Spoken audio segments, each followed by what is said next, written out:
Hello everyone, আসসালামু আলাইকুম। আবার নতুন একটা টপিক নিয়ে আপনাদের সাথে হাজির হলাম। আজকের এই ভিডিওতে আমরা গার্মেন্টসের সুইং লেআউট সম্পর্কে জানবো। তো ভিউয়ার্স, আজকে এই ভিডিওতে আমরা জানবো একটা প্যান্টের সুইং লেআউট কীভাবে তৈরি করতে হয়। একটা প্যান্টের সুইং লেআউট তৈরি করার জন্য আমরা তিনটা অংশে প্যান্টটাকে ভাগ করে নিই। একটা হলো ব্যাক পার্ট, একটা ফ্রন্ট পার্ট, একটা অ্যাসেম্বলি পার্ট, অ্যাসেম্বলি থেকে আউটপুট পার্ট। তো তিনটা পর্বে আমরা ভাগ করে নিই। তো ভিউয়ার্স, আমি এর আগে একটা পর্বের ভিডিও তৈরি করেছি, সেটা হলো ব্যাক পার্ট পর্বের সম্পূর্ণ প্রসেসের ভিডিও তৈরি করেছি। প্রত্যেকটা প্রসেস আলাদা আলাদা তৈরি করেছি, যাতে করে আপনারা খুব সহজে প্রত্যেকটা প্রসেস শিখতে পারেন।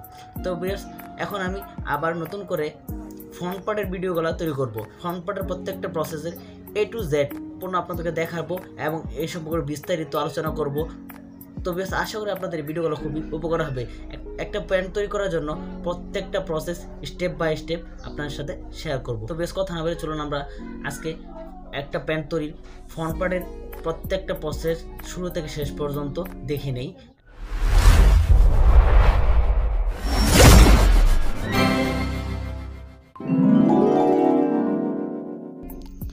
তো ভিউয়ার্স, এখন যে প্রসেসটি আপনারা দেখতে পারতেছেন, এই প্রসেসটির নাম হলো কয়েন পকেট রোলিং।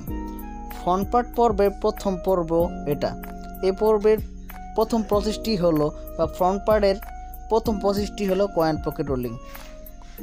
তো ভিউয়ার্স, এখানে একজন মেকানিক্যালের কাজ হলো স্যাম্পল অনুযায়ী লব ঠিক করে দেওয়া, মেজারমেন্ট ঠিক করে দেওয়া, দেন এসপিআই ঠিক আছে কিনা, দেন আপনার টেনশন ঠিক আছে না সেদিকে লক্ষ্য রেখে মেশিন সেট আপ করে দেওয়া।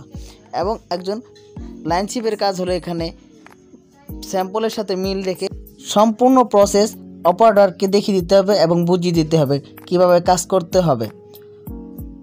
তো ভিউয়ার্স, এখানে একজন অপারেটর প্রসেসটা সম্পূর্ণ করবে, করার পর কোয়ালিটি সদস্যের সাথে শেয়ার করবে এবং কোয়ালিটি সদস্য বা কোয়ালিটি কন্ট্রোলার সেটা চেক করে নেবে স্যাম্পলের সাথে মিল আছে কিনা এবং মেজারমেন্ট ঠিক আছে কিনা এবং এসপিআই ঠিক আছে কিনা, টেনশন ঠিক আছে কিনা, লব আনইভেন আছে কিনা, এগুলো সমস্যা দেখে নেবে। যদি সমস্যা পায় তাহলে আবার পুনরায় সেই প্রসেসটা করাবে। করানোর পর যদি ওকে থাকে তাহলে দ্বিতীয় প্রসেসে হাত দিবে এবং দ্বিতীয় প্রসেসের কাজ করবে। তো ভিউয়ার্স, এভাবে একটা সুইং লেআউটের কাজ হয়ে থাকে। তো ভিউয়ার্স, আজকের ভিডিওতে আমি ফ্রন্ট পার্টের প্রথম প্রসেসটা দেখালাম। ফ্রন্ট পার্ট তৈরি করার ক্ষেত্রে যে প্রথম প্রসেসটা প্রথমেই করতে হয় সেটা হলো কয়েন পকেট রোলিং। তো ভিউয়ার্স, এই ভিডিওতে আমি আপনাদেরকে কয়েন পকেট রোলিংয়ের সম্পূর্ণ ভিডিওটা দেখালাম। এই পর্বে একজন অপারেটর ঘন্টায় 200 থেকে 250 পিস টার্গেট দিয়ে থাকে ঘন্টায়। তো ভিউয়ার্স, এই টার্গেট একজন অপারেটরকে সম্পূর্ণভাবে ফিল আপ করতে হয়। তো বেশ, আজকে এই পর্বে আশা করি আপনাদের কয়েন পকেট সম্পর্কে সম্পূর্ণ বিষয় জানতে পেরেছেন এবং আপনারা উপকৃত হয়েছেন। আপনাদের দ্বিতীয় প্রসেসের ভিডিও দেখার আমন্ত্রণ জানিয়ে আজকের ভিডিওটা এই পর্যন্ত শেষ করলাম। আল্লাহ হাফেজ।